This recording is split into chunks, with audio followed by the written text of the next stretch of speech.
Comenzamos una nueva edición de Café Financiero con toda la información que usted necesita para manejar mejor su dinero. Hoy vamos a presentar un informe sobre seguros para embarcaciones, cuánto cuestan y qué empresas ofrecen estas coberturas en el mercado local para este tipo de vehículos. Vamos también a repasar cuáles son las mejores alternativas de inversión en el actual contexto económico y también vamos a brindar información para todas aquellas personas que quieren acceder a los créditos para la construcción de viviendas que lanzó hace algunas semanas el gobierno. Quédese con nosotros. Al regreso del siguiente corte vamos a presentar toda esta información y vamos también a responder a todas sus consultas. Aquí estamos ya con la compañía de Santiago Chelara, también está con nosotros Sofía Bustamante y nuevamente está presente Agustín Trella en esta oportunidad para brindarnos algunas recomendaciones de inversión para todos aquellos que no sabemos qué hacer en este especial momento con nuestro dinero. ¿Qué tal? ¿Cómo andan todos? Bien. Hola. Gracias por estar nuevamente aquí. Vamos rápidamente a los temas que tenemos para hoy. Justamente el 20 de julio se realizará el primer sorteo del plan de créditos para la vivienda anunciado hace algunas semanas por el gobierno. Santiago nos va a brindar una información importante para todas aquellas personas que quieren participar de este plan. Sí, Ale, hay mucha expectativa. Realmente es el primer sorteo de este plan Procrear de viviendas que lanzó el gobierno para subsidiar las soluciones habitacionales de 400.000 personas. Así que realmente hay mucha expectativa para lo que va a pasar el 20 de julio. El sorteo es en Lotería Nacional y hay tiempo de inscribirse hasta el día 17 de julio. ¿Qué hay que hacer? Cumplir 3 requisitos. El primero y el más difícil para este sorteo es el de poseer un terreno, el de ser propietario de un terreno donde se va a construir la casa que va a financiar el banco hipotecario. El segundo es llenar un formulario que se puede encontrar fácilmente en la página del ANSES haciendo clic en en el programa Procrear, en el icono del programa Procrear.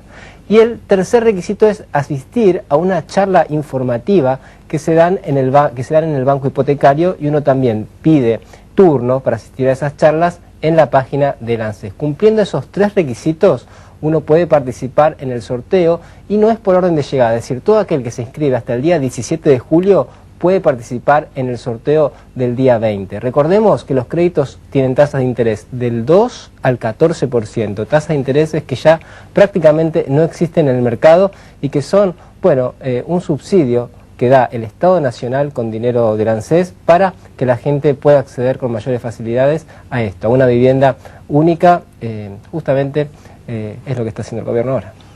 Muy bien, un tema bastante importante. Vamos a cambiar de tema, vamos a brindar ahora información sobre seguros para embarcaciones, cuánto cuestan y cuáles son las compañías que ofrecen las coberturas que pueden conseguirse en el mercado local para asegurar este tipo de vehículos.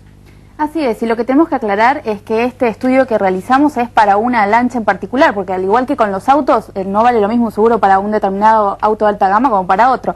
En el caso que elegimos nosotros es una lancha Amarinta 505, es de 2012 por un valor de $18.000 y lo que cubre la cobertura en realidad lo que hace es defendernos en caso de que haya responsabilidad civil, robo total o daño por temporales, naufragios o en el caso de que se quede varado. Así que vamos a poder ver en pantalla entonces los costos que tenemos para este tipo de seguros. En primer lugar está HDI Seguros por 75 pesos por mes. Allianz le sigue con 94 pesos por mes. Después sigue Mercantil Andina 100 pesos. La segunda 113. Podemos ver que siguen también las opciones con San Cristóbal 115 pesos por mes. Sancor 140,50. Federación Patronal 148,50 y al final de la tabla vemos a Berkeley con 150 pesos por mes. Así que bueno, cuestión de analizar el mercado y ver qué es lo que más le conviene. Con seguros, sé que deben ser considerados hoy ya que el aumento en el tránsito fluvial hace que hayan aumentado el riesgo de accidentes, como por ejemplo el lamentable evento que hubo hace unos meses, en febrero de este año, en el que una lancha atropelló a una canoa dejando víctimas fatales. Justamente, bueno, estos seguros nos pueden proteger frente a una situación como esa y brindar una respuesta a las víctimas. No se puede recuperar la vida, pero por lo menos sí, digamos, se puede entregarle una indemnización a la familia de las víctimas. Así que es un tema muy importante y que debemos considerar. Vamos a cambiar ahora de tema, vamos a comenzar a analizar las alternativas de inversión que hoy ofrece el mercado de capitales local. Vamos a comenzar, Agustín, con una propuesta para un inversor conservador, ¿no? Exactamente, para un perfil más moderado, digamos que uno conformaría el portfolio más que nada teniendo instrumentos de renta fija, principalmente. En este sentido nos sentimos cómodos con esos instrumentos, teniendo en cuenta la volatilidad que hay en los mercados internacionales, que claramente los activos de renta variable no han sido un refugio de valor, así como han sido los activos de renta fija. En ese sentido, incluimos dentro de la cartera unos instrumentos que son bonos dólar link, que son bonos que uno puede suscribir en pesos, pero en el momento que ustedes les pagan, lo hacen al tipo de cambio oficial justamente de ese momento, ¿no? En ese sentido tenemos bonos de la provincia de Buenos Aires, de la ciudad de Buenos Aires. Dentro de la cartera también instrumentos de bonos soberanos, principalmente el Boden 15 o el Bonar 17, ambos con una buena estructura de capital en el sentido de que tienen una buena relación riesgo-retorno. Y después seguramente, incluyendo dentro de la cartera, instrumentos como pueden ser fideicomisos financieros o cheque de pago diferido, que lógicamente son mucho más cortos, tienen mucho menor riesgo y hacen que la cartera sea mucho más conservadora. Habrá estas opciones de bonos en dólares que justamente son una alternativa para aquellas personas que justamente en este momento no pueden comprar dólares y pueden colocarse en estos bonos para ir siguiendo, ¿no?, la variación del dólar oficial. ¿Qué tasa de rentabilidad están ofreciendo? Los bonos dólar link, particularmente el de Ciudad de Buenos Aires, es un poquito más corto, está venciendo en diciembre de este año. La tasa más o menos que uno puede encontrar en el mercado, en la bolsa, es más o menos entre 2 y 3%. Eso varía porque es un instrumento que tiene bastante mercado secundario, o sea, se opera bastante. En el caso del de la provincia de Buenos Aires, está venciendo en mayo del año que viene, y eso se puede encontrar en niveles de 7% más o menos. O sea, una buena rentabilidad para una inversión en dólares, ¿no?, que justamente va variando de acuerdo a lo que sucede con el dólar oficial, ¿no? Exactamente. Muy bien, perfecto. Con esta información entonces nos vamos a un corte. En instantes estamos nuevamente con ustedes.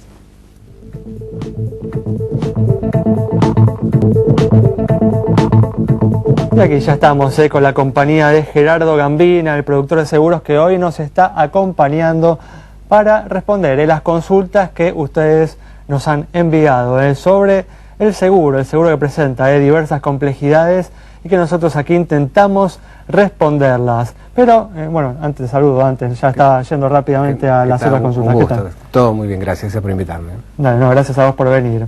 Vamos, antes de hablar con Gerardo, vamos a responder unas consultas sobre el estado de las instituciones financieras. Vamos a comenzar con la pregunta de Ariana sobre el estado del Banco Provincia. Es el agente financiero de la provincia de Buenos Aires, tiene un patrimonio de 3.043 millones de pesos, depósitos de 40.152 millones y muestra resultados positivos, según el último ejercicio del Banco Central, de 278 millones de pesos. Buenos indicadores de solvencia y liquidez, cara sonriente para el Banco Provincia. Muy bien, también se comunicó con nosotros Rodrigo para conocer el estado del Banco Sáenz. Para Rodrigo, entonces, el Banco Sáenz, más pequeño por supuesto, tiene un patrimonio de 124 millones de pesos, depósitos 573 millones y muestra resultados positivos también, de 6 millones de pesos, como vemos en pantalla. Cara sonriente para el Banco Sáenz. Vamos a comenzar ahora a desentrañar las consultas en materia de seguros. Y vamos a comenzar, Gerardo, con la consulta de Mariela, que nos cuenta que hace un mes iba con su auto por una avenida cuando la chocó una camioneta que se le cruzó en una intersección. Nos dice que la camioneta pasó una loma de burro sin frenar, saltó y le impactó. El problema surge a partir de la respuesta que le dio la compañía de seguros de la camioneta. La empresa sostiene que esta no tuvo la culpa y por lo tanto no va a pagar el siniestro. Esto no le parece a Mariela nada razonable, a mí la verdad que tampoco, ya que ella venía por una avenida y no había semáforo. Nos pregunta qué puede hacer para cobrar.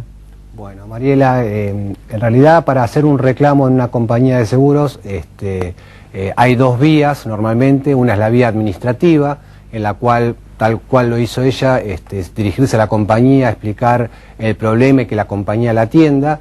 y la compañía hace todo el trámite interno como para que le paguen una indemnización. La otra vía, que bueno, obviamente o lamentablemente es la que va a tener que utilizar en este momento, va a ser la vía legal, ya que la compañía se niega a pagar y ella considera, que creo que con mucha razón, de que... Si es real todo lo que ella describe, no hay manera, es realmente, ¿no? Claro, hay muchos, digamos, ítems que hacen de que se vea que la culpa no fue de ella, primero porque ella va sobre una avenida, digamos que es la vía de mayor caudal circulatorio, donde ella tiene derecho de paso, pero aparte la persona que la embiste, justamente ella es la embistiente y la otra persona la embiste, pasa lo que se llama normalmente una loma de burro.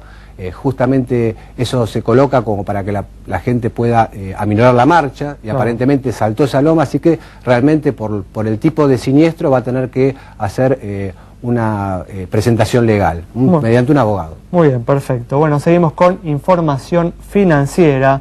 La semana pasada el gobierno dio a conocer una nueva normativa que obliga a las entidades bancarias a prestar un 5% de sus depósitos para financiar proyectos de inversión. Santiago amplía este tema. Y fue realmente una sorpresa que generó cierto malestar, al menos en el sector financiero, porque ocurrió luego de una reunión que tuvo la presidenta del Banco Central, Mercedes Marcó del Pont, con los principales referentes de los bancos privados. Allí se les informó que el 5% de los depósitos tendrán que estar destinados a financiar proyectos de inversión, a una tasa del 15%. Es una tasa realmente que hoy está al menos en línea con la inflación y está seguramente muy por debajo de los que los bancos venían prestando y por supuesto muy por debajo de la tasa que se cobra para préstamos al consumo, que en muchos casos supera el 30%. Te decía, esto generó mucho ruido en el mercado. El día siguiente de los anuncios, las acciones de los principales bancos privados cayeron fuertemente y esto tiene que ver con la política que está teniendo el Estado Nacional, con este famoso fondo del Bicentenario, es decir, destinar recursos para financiar a tasas bajas créditos, digamos, al sector productivo. Esto se da en el marco de las nuevas normas que tiene el Banco Central a partir de la reforma de la Carta Orgánica, que recordarán se hizo en marzo de este año. La reforma de la Carta Orgánica le permite al Banco Central hacer o tomar este tipo de medidas para dar crédito al sector privado. Vamos a ver qué es lo que pasa en el futuro. Hoy por hoy reina la incertidumbre en el mercado financiero. Bueno, el gobierno podría haber logrado lo mismo de otra manera. Justamente acá lo que parece primar es el efecto en las encuestas de opinión por sobre los efectos en la economía. Y lo único que puede lograr de esta manera es seguir minando la confianza de los depositantes en el sistema financiero argentino. Y no hay que perder de vista que en el último mes no solo cayeron los depósitos en dólares, también se estancó el crecimiento de los depósitos en pesos, lo que habla justamente de una menor confianza de los depositantes, los ahorristas, en los bancos, en el sistema financiero, así que hay que tener mucho cuidado con las medidas que se toman y que se anuncian. Vamos a cambiar ahora de tema, vamos a seguir respondiendo las consultas que nos han enviado en materia de seguros y tenemos la consulta de Rodolfo Gerardo, que nos cuenta que tiene un departamento en alquiler que está ubicado en un edificio bastante antiguo. El otro día un amigo le recomendó contratar un seguro de responsabilidad civil para cubrirse contra posibles daños que pueda sufrir el inquilino o su familia por alguna falla en el inmueble, como por ejemplo la explosión de un calefón. Quiere saber si estamos de acuerdo con esa recomendación y nos pregunta, ¿es cierto que él es el responsable por este tipo de eventos? Sí, en principio, digamos, es una muy buena recomendación porque efectivamente él es el responsable ante cualquier evento que pueda dañar, digamos, ya sea al inquilino, a su familia o a cualquier bien que posea estas personas dentro de ese inmueble.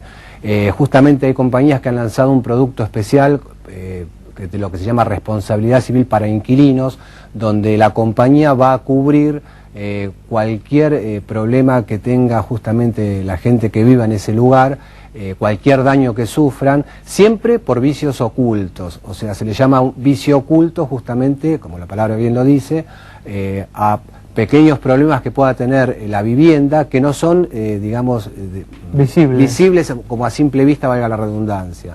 Entonces, hay una póliza que lo cubre justamente y bueno, es importante que lo tome porque si no va a tener que responder el locador al locatario.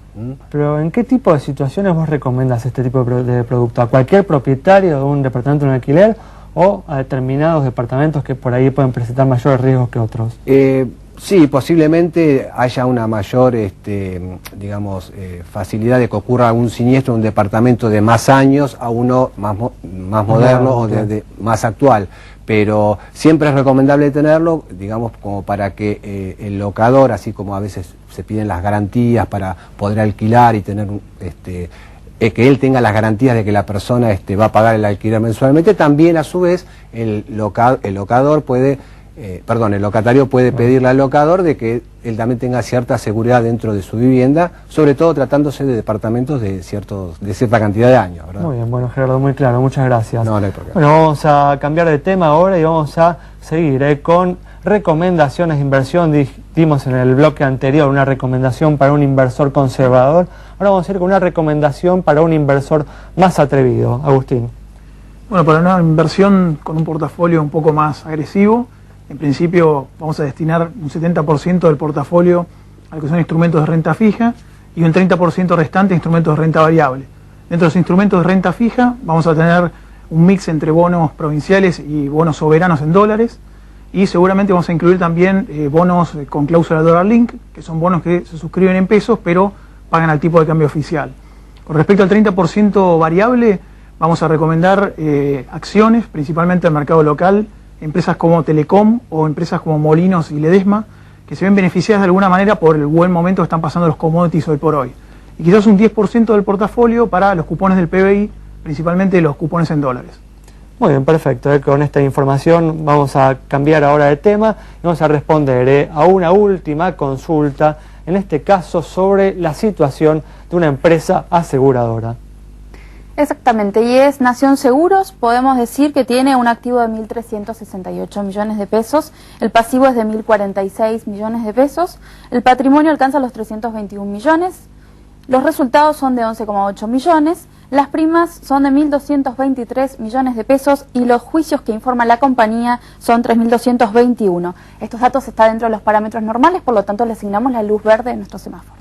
Muy bien, perfecto. Con esta información nos vamos a un nuevo corte. Al regreso vamos a hablar sobre una alternativa muy útil para las empresas que financian la adquisición de bienes de capital, que es el leasing.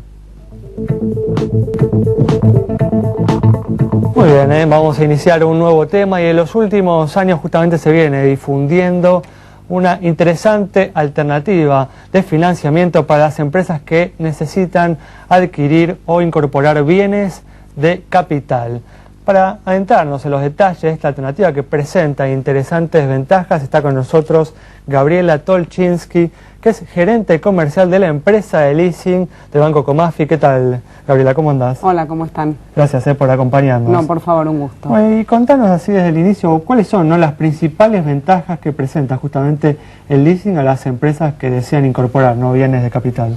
El leasing es una herramienta que te diría que cada vez se está popularizando más entre las empresas en nuestro país. La ley que está vigente ahora es del año 2000 y básicamente el leasing es una herramienta financiera y el atractivo que tiene es que es una herramienta financiera de largo plazo. Por lo tanto, acompaña muy bien la adquisición de bienes de capital y permite a las empresas ir mejorando su productividad o teniendo ahorros de costos, que es lo que van a hacer con la incorporación de esa maquinaria, a la medida que van pagando el leasing. En general, los leasing del mercado, dependiendo del bien en que se trata, están entre los 2, 3, 4, 5 años de extensión de plazo. Por lo tanto, es un financiamiento a largo plazo que es uno de los principales atractivos que tiene para las empresas. ¿Pero cuáles son las diferencias principales que tiene, por ejemplo, con un préstamo prendario o un préstamo cualquiera para la compra de maquinaria o de bienes de capital?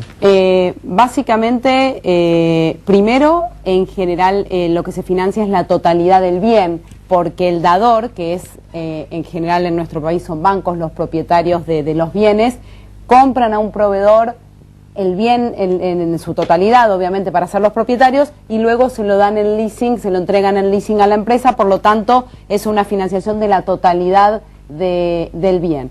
Por el otro lado, al igual que en la mayor parte del mundo, el leasing en nuestro país goza de ventajas impositivas, por lo tanto esa es otra herramienta que analizan las empresas a la hora de tomar la decisión. ¿Cuánto más económico, si está parejo, es el leasing de un préstamo personal? Por ejemplo, cuando uno quiere comprar un bien y dice, bueno, voy a sacar un préstamo personal o voy a hacer un giro al descubierto o otro tipo de herramienta financiera. La verdad que quizás el leasing está en este momento en nuestro país destinado más a empresas, y no vemos tanto que los empresarios analicen un préstamo personal digamos, sobre su persona, valga la redundancia, en comparación con un leasing. Sí, quizás como mencionabas, la alternativa de un prendario, yo diría que en términos de costos es similar. El atractivo adicional del leasing en general es la agilidad y en cierta medida un análisis de crédito más flexible, porque el dador es el propietario del bien. Fondos, en realidad no es que se le dan los fondos a la empresa, sino que uno adquiere un bien, por lo tanto hay una visión más centrada en el cash flow de la empresa y en la posibilidad de pagar X pesos mensuales, que en la situación más patrimonial o más abarcativa que puede tener quizás algún otro tipo de figura financiera. Y dentro del mundo empresario, ¿cuál es el sector hoy en día que está más acostumbrado al leasing? Si es el sector, por ejemplo, de industria agroalimentaria o manufacturera. Yo diría que en realidad el leasing está como cortando todos los sectores, atravesando todos los sectores de la economía, principalmente cada vez más pequeñas y medianas empresas se están familiarizando con la herramienta y en realidad como hay una gran diversidad de bienes de capital, hay muchas industrias que lo están, o sectores de la economía que lo están analizando.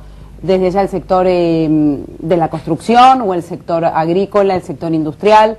En nuestro país no escapa a las estadísticas mundiales, donde casi el 50% o 45% de las carteras de leasing están dadas en rodados. Por lo tanto hay autos, camiones, camionetas, que es la gran parte de la masa de bienes que están dados en leasing. Entiendo, Gabriela, que en otros países cuando por ahí un bien de capital queda obsoleto, la empresa puede entregarle al dador de leasing ese bien de capital y incorporar uno nuevo, justamente con las nuevas tecnologías, justamente no haciendo opción, ¿no?, de un valor de compra o de una opción de compra al final del contrato. ¿Acá existe, digamos, trabaja esta modalidad? Son pocos dadores, digamos, los que lo ofrecemos. En realidad esto que vos mencionás es leasing operativo y es algo muy asimilado, parecido a un alquiler en términos de realmente pagar por usar el bien y al final del contrato decidir renovarlo y no ejercer la opción de compra. Y eso acá no se utiliza. Funciona muy bien con aquellas empresas que tienen en mente el recambio de los bienes al finalizar el contrato. Si estamos hablando de bienes que van a tener una obsolescencia, ya sea desde el punto de vista del uso físico o tecnológica, entonces perfectamente la alternativa ideal es tomar un leasing operativo y recambiar los bienes al final. La modalidad más habitual es el leasing financiero, donde la opción de compra es muy pequeña. Y bueno, y también un tema importante, ¿no? El año pasado, hace un par de años, hubo algunas entidades bancarias que salieron con esta opción de financiamiento para individuos, en particular en lo que es el tema de autos. ¿Qué sucedió con eso? ¿Por qué no se ha generalizado esta opción para los individuos? En general, yo creo que hay un tema de, primero, desconocimiento, digamos, por el gran público, para decirlo de alguna manera. De hecho, hoy en día el leasing es menos del 3% de las financiaciones en general del sistema, digamos, ocupa una porción todavía muy chica y tiene mucho para crecer y nuestro país relativamente tiene una historia reciente del leasing, por lo tanto, primero quizás grandes corporaciones multinacionales por información de sus casas matrices van familiarizándose, luego pequeñas empresas y por último individuos. Muy bien, bueno, Gabriela, muchas gracias. No, gracias a ustedes. Una alternativa entonces que viene creciendo y que debe ser tenida en cuenta entonces por las empresas al momento de realizar sus inversiones. Nos vamos entonces con esta información. Nos reencontramos el próximo domingo a las 19:30 aquí en Metro y, como siempre digo, muchas gracias por haber permanecido allí.